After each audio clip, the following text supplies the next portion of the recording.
We spoke about next in the arrow diagram. First is functional in our arrow diagram, then we have matrix organization. There are three types of matrix organization: weak matrix, balanced matrix, and strong matrix, as we just discussed about it. So first let us talk about weak matrix organization. In a weak matrix organization, the functional manager has more power than the project manager. The project manager role exists, and if it exists, it will be a part-time role. And this is how the structure is looking like. To elaborate further, in a weak matrix organization, the project manager acts as a project expediter or a project coordinator. So the project manager is a part-time role, and the project manager can be a project expediter or a project coordinator. The functional manager controls the budget and also has, in most cases, the resource-related responsibilities. There are project support staffs, and like functional organization, here also the support staffs are in a part-time role. The coordination for projects, if undertaken by this organization, can be done among the resources under the functional manager. So how is that? Now going back to our previous diagram, if you look at, this is our structure.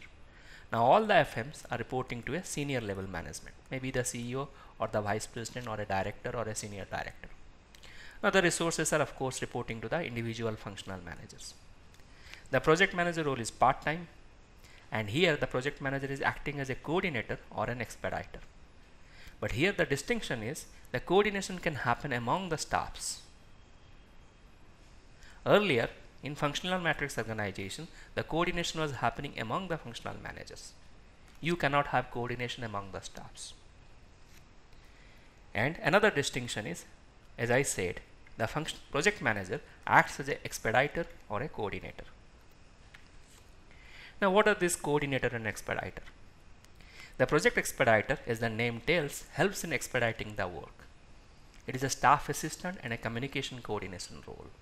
It has little to no power, very little power or almost no power, just an expeditory role. It cannot make or enforce any decision. Next to expediter, we have project coordinator, which has some power. It is more powerful than the expediter role. It has some authority like assigning resources and reports to a higher level manager compared to the expediter. So this is shown in this tip. And as the next tip goes, among power, the highest powerful is project manager. Next in power level will be the project coordinator, and least powerful will be the project expediter. In a weak matrix particularly, these two types of role exist. The project manager role will be part-time, and the project manager will be acting as one of these two types of role.